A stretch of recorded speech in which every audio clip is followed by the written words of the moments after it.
Ողջույն, շարունակելով հոգետիպերի թեման, միանգամից անցնենք երրորդ հոգետիպին՝ պարանոյալ կամ նպատակասլաց հոգետիպ։ Պարանոյալի կարգախոսն է՝ կյանքում ամենակարևորը նպատակն է, վերցրու և հասիր դրան, վերցրու և արա դա։ Պարանոյալի հիմքում ընկած է ուժեղ, քիչ գրգռվող, կպչուն և ոչ շարժունակ, այլ խոսքերով ասած, ռիգիդային ներվային համակարգ։ Պարանոյալի հատուկ ներվային համակարգը թույլ է տալիս նրան կատարել մասշտաբային գործողություններ և իրականացնել գլոբալ պլաններ։ Մեծ գործերի համար անհրաժեշտ է ուժ և էներգիա, և պարանոյալի մոտ կա այս երկու պայմանները։ Նրա ուժեղ ներվային համակարգը հիմնված է էներգիայի վրա, և դա միակ միջոցն է, որը ապահովում է ուժգին պոտենցիալ մտածվածը գործի դնելու համար։ Նաև այստեղ դրական դեր ունի ներվային համակարգի սահմանափակ վնասվածքը։ Նեյրոնների մեջ գրգռվածությունը կանգ է առնում, որը թույլ է տալիս պարանոյալին կենտրոնանալ իր նպատակների վրա։ Կպչուն ներվային համակարգը հանդիսանում է կենտրոնացման և նպատակասլացության հիմքը, որը ապահովում է պարանոյալին իրականացնել մասշտաբային գործողություններ։ Ըստ Ռոբերտ Պլուչիկի այս հոգետիպի հիմքում ընկած է խորքային էմոցիան զզվանքը, այսինքն վարք, որը օրգանիզմից ազատում է անպիտան բանը, որը նախկինում կար։ Բազային էմոցիան դա արհամարհանքն է և զզվանքը,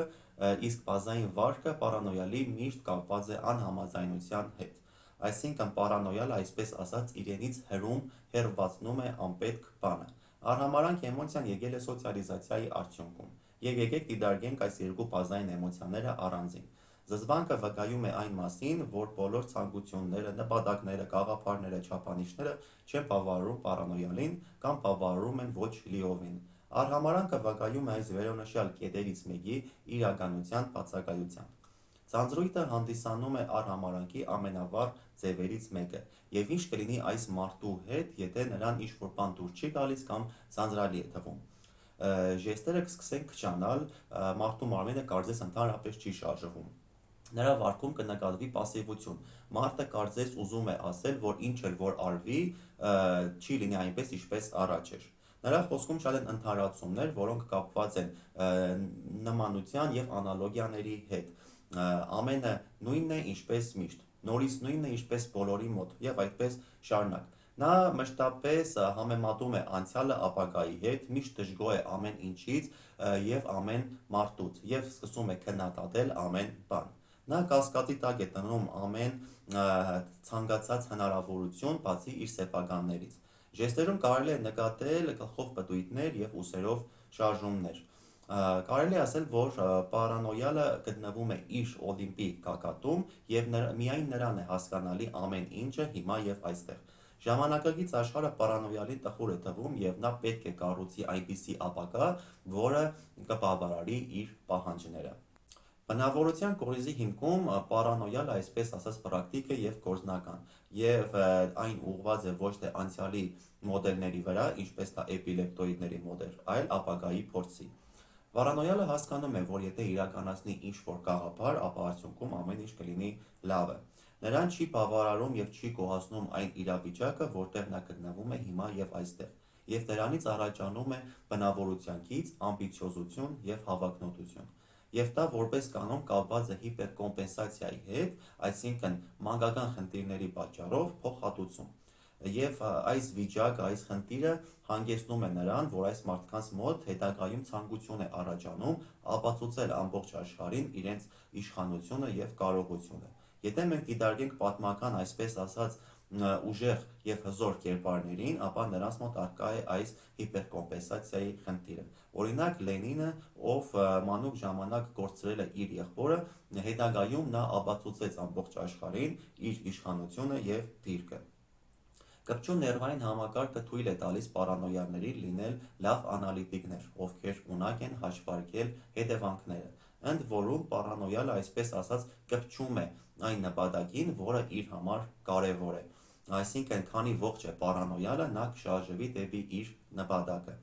Պարանոյալները ուժեղ, իշխանավոր և հեղինակավոր մարդիկ են, և կարծես նրանք վերևից են նայում իր շրջակային։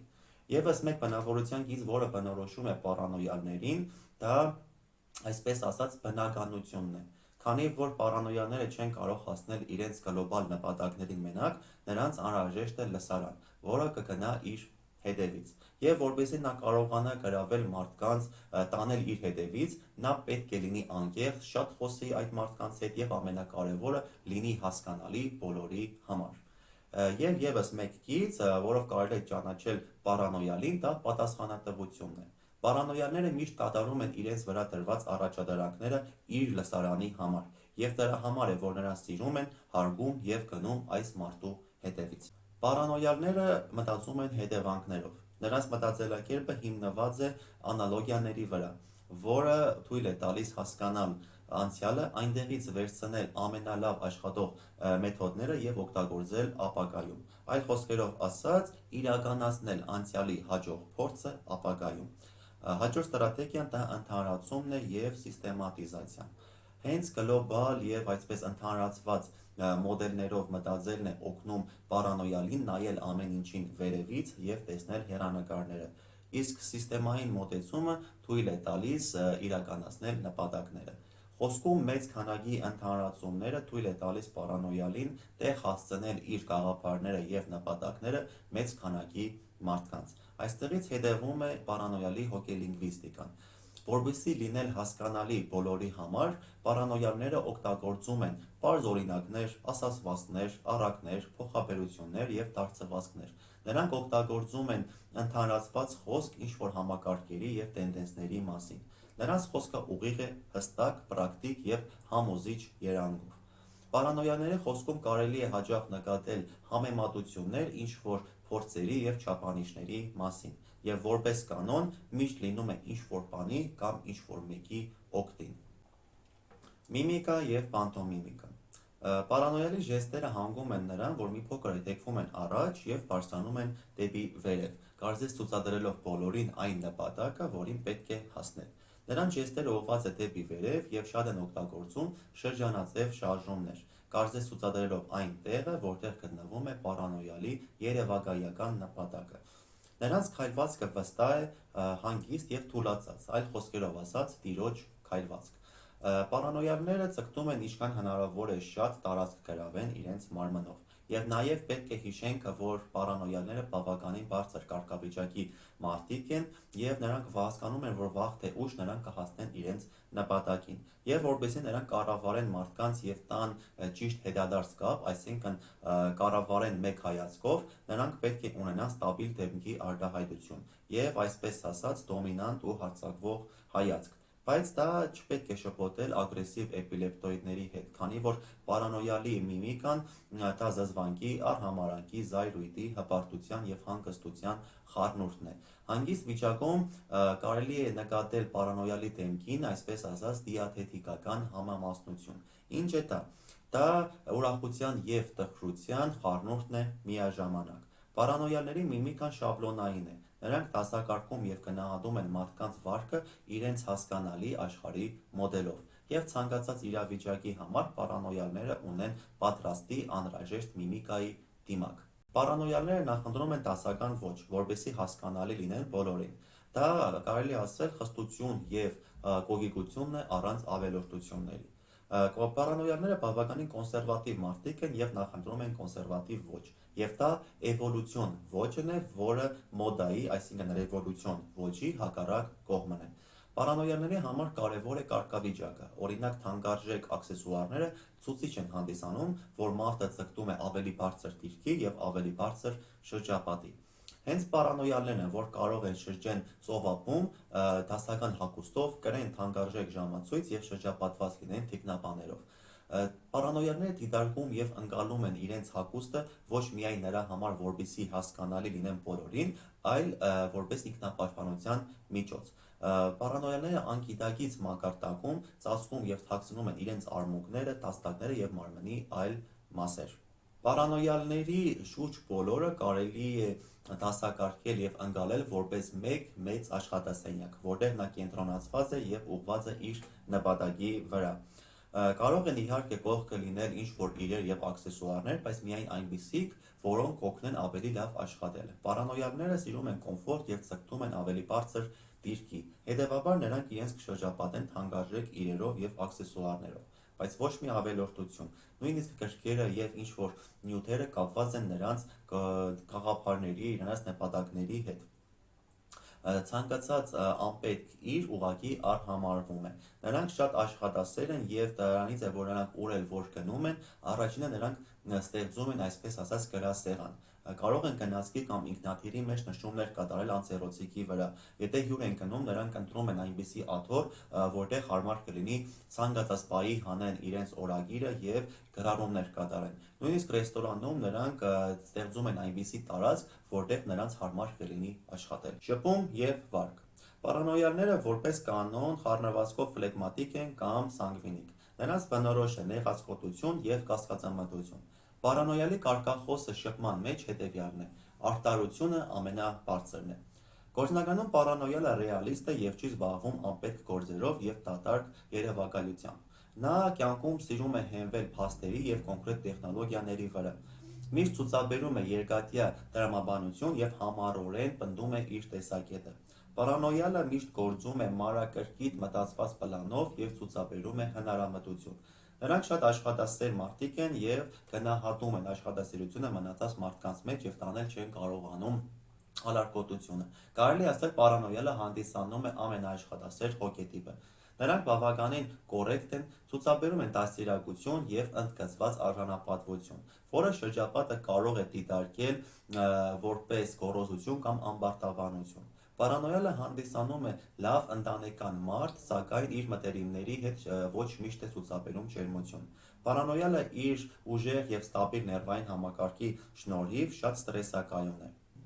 Ընկերական եւ միջանձնյա շփման մեջ պարանոյալը բավական կոնկրետ է եւ մասնագի ուղղախոս, բայց նաեւ ճկուն է եւ նրբանկատ։ Պարանոյալի ուղղախոսությունը չի զիջում էպիլեպտոիդին, բայց պարանոյալը չի ձգտում ագրեսիայի։ Ուժեղ եւ ստաբիլ ներվային համակարգի շնորհիվ պարանոյալը չի ենթարկվում ներշնչանքի, այլ ընդհակառակը, անհրաժեշտության դեպքում նա ինքը կարող է համոզել ցանկացածին ինչ-որ բանում։ Քանի որ նրա բազային էմոցիան արհամարանքն է եւ զզվանքն է, ապա եթե հնարավորություն չկա հասնել իր նպատակին, պարանոյալը կսկսի արժեզրկել ցանկությունները եւ մեղադրել շրջապատին, որ չեն օգնել հասնել իր ուզածին։ Դուք բոլորդ իմ դեմ եք։ Պարանոյալները ձգտում են գրավել մեծ տարածք եւ կառավարել իր շրջապատին։ Կարող են կերակնահատել իրենց։ Պաթոլոգիայի դեպքում կարող է լինել վեհության մոլուցք, այսպես ասած, մանիա վիլիչիա։ Սիրո մեջ եւ հարաբերություններում պարանոյալի մոտ էմոցիաների եւ զգացմունքների համար ժամանակ չկա, քանի որ պետք է աշխատել։ Եվ հետևաբար, չնայած իր զուգընկերոջ հնարավոր դավաճանություններին, պարանոյալը այսպես ասած կպչում է իր սիրո օբյեկտին, բայց նաև կարող է շատ հանգիստ եւ սառնասրտորեն օգտագործել իր զուգընկերոջը։ Նա կարող է հարաբերություն ունենալ մեկ մարդու հետ եւ կողքից ունենալ բազում հարաբերություններ եւ դա նա դիտարկում է որպես իր նպատակին հասնելու միջոց։ Չնայած նրան, որ պարանոյալը կարողանում է համատեղել պրակտիկությունը, շահը եւ էսթետիկան, նա այսպես ասած ժլատ է էմոցիաներ արտահայտելիս, քանի որ նրա մոտ բարձր ինքնագնահատական է եւ վառ արտահայտված ձգտում դեպի լիդերության։ Պարանոյալը նաև կարող է լինել կասկածամիտ, համառ եւ խանդոտ, եւ դա լինում է ենթագիտակցաբար իր ստաբիլ ներվային համակարգի պատճառով, եւ դա վերաբերվում է եւ կանանց, եւ տղամարդկանց։ Պարանոյալները հաջող են այն գործունեությունների մեջ, որտեղ պահանջվում է վերլուծություն, հաշվարկ եւ սիստեմային մոտեցում, էկոնոմիկա, տեխնիկական քաղաքականություն, նաեւ կարող են լինել լավ ղեկավարներ, հոգեբույժներ, հոգեթերապևտներ, փաստաբաններ, օրինապահ համակարգի աշխատակիցներ, լրտեսներ եւ այդպես շարունակ։ Կարող է նաեւ լինել, որ պարանոյալը սեր ունենա ավտոմեքենաների, տեխնիկաների, ինքնաթիռների համակարգիչների հանդեպ։ Պետք է հիշել, որ պարանոյալը միշտ հիմնված է իրական փաստերի վրա եւ ցուցադրում է միշտ թերհավատություն։ Վերակառուցվել եւ դեզադապտացիա։ Վերակառուցվելու համար պարանոյալին պետք է ասել, որ մենք հասկանում ենք նրան, կիսում ենք իր նպատակը եւ խոսենք այդ նպատակի եւ հեռանկարների մասին։ Այս մարդուն պետք չէ հաջողախոսել կամ շողոքորթել, քանի որ դա կարող է դեզադապտացնել նրան։ Այսպես թե այնպես պարանոյալը գիտի, որ նա վեհ եւ շատ հզոր մարդ է եւ նաեւ շատ կասկածամիտ է։ Հետևաբար վերակառուցվելու ընթացքում մենք ինքներս մեզ պետք է հարց տանք. ինչ կարող ենք տանք այս մարդուն։ Այս մարդուն ինչ կարող է պետք գալ մեզանից։ Եվ չնայած դրան մենք կարող ենք շատ թույլ եւ քիչ ժողովրդություն անել պարանոյալի նպատակի վերաբերյալ, որը կարող է օգնել բարելավել հարաբերությունները նրա հետ։ Եթե որոշում ենք ինչ-որ առարկա նվիրել պարանոյալին, այն պետք է կապված լինի նրա նպատակի կամ գաղափարի հետ։ Դեզադապտացնելու տեսանկյունից պարանոյալը շատ բարդ է, քանի որ նրան դեզադապտացնելու համար կան մի քանի ձևեր։ Առաջինը դա ռեսուրսների մասնատումն է եւ այսպես ասած քաոսային վատնումը։ Երկրորդը ստեղծել արհեստական ահազանգի, դեպրեսիայի եւ տխրության վիճակներ։ Եվ երրորդը դա ցուցաբերել պարանոյալին, որ իր դեմ դրված նպատակը անհասանելի է, բայց դա պետք չէ անել ուղիղ ձևով։ Նախ պետք է վերակառուցվել նրան, որ մենք կիսում ենք նրա նպատակը, բայց կան խնդիրներ, որոնք խանգարում են դրանք իրականացնել եւ չեն համապատասխանում իրականությանը։ Պարանոյալները հանդիսանում են հանցագործությունների հրաշալի կազմակերպիչներ։ Որպես կանոն, նրանք շատ բարձր տեղ են գրավում հանցագործ հիերարխիայի մեջ, օրենքով կողեր, հանցագործ խմբերի լիդերներ եւ այդպես շարունակ։ Պարանոյալները կարող են գնալ ծանր հանցագործության, որպեսզի ամրապնդեն իրենց դիրքերը։ Եթե խոսենք ստի ստրատեգիաների մասին, ապա պետք է նշենք, որ պարանոյալը չի ստում, նա ստեղծում է նոր իրականություն։ Սուտը պարանոյալի համար դա իր նպատակին հասնելու միջոց է, եւ ցանկացած հորիվազք պարանոյալի շնորհիվ կարող է դառնալ իրականություն եւ ճշմարտություն։ Շատ դժվար է նկատել ստի նշաններ պարանոյալի մոտ իր ուժեղ ներվային համակարգի եւ ստրեսակայունության պատճառով, բայց նաեւ կան այլ պատճառներ։ Դրանցից է պարանոյալի պաշտպանական ռեակցիան, որը մենք անվանում ենք պրոյեկցիա։ Ինչ է դա։ Դա հոգեբանական process է, երբ այսպես ասած ներքին process-ները սխալմամբ ընկալվում եւ դիտարկվում են որպես արտաքին դրսից եկող։ Պարանոյալը վերագրում է այլ մարդու կամ այլ բանի իր սեփական զգացմունքները, էմոցիաները, մոտիվները, բնավորության գծերը եւ դա թույլ է տալիս պարանոյալին իր սեփական գործողությունները եւ արարքները դիտարկել եւ ընկալել որպես օտար եւ հետեւաբար չկրել դրա համար պատասխանատվություն։ Երկրորդը դա այն է, որ պարանոյալը շատ լավ հասկանում եւ գիտակցում է հետևանքները՝ բանտարկություն, աշխատանքից հեռացում, խայտառակություն եւ այդպես շարունակ։ Եվ նա այդ պահին գործի է դնում պրոյեկցիան։ Ամեն քայլը հաշվարկող եւ իր մտքում բազում տարբերակներ մտածող պարանոյալը իր բարեկեցության համար կցուցաբերի համագործակցություն, բայց իրականում նա չի օգնում հարցաքննությանը, այլ միայն սահմանափակվում է ընդհանրացված ֆրազաներով։ Եվ եւս մեկ ստրատեգիա պարանոյալի համար դա այն է, որ նա փորձում է հարցաքննությունը վերածել բանակցության հարցաքննողի հետ, որպեսզի պարզի նրա դիրքը։ Պարանոյալները շատ խելացի են եւ հարցի բնույթից նրանք կարող են հասկանալ, թե ուր է ուզում տանել խոսակցությունը հարցաքննողը, քանի որ նրանք տեսնում են մի քանի քայլ առաջ։ Այսքանը պարանոյալ հոգետիպի մասին։ Բաժանորդագրվեք ալիքին եւ տարածեք տեսանյութը, քանի որ վստահ եմ, որ շատերին հետաքրքիր կլինի բարձել ոչ միայն իրենց, այլ նաեւ իրենց շրջապատի մարդկանց։ Շնորհակալություն տեսանյութը մինչև վերջ դիտելու համար, հուսով եմ հավանեցիք։ Մինչ նոր հանդիպում։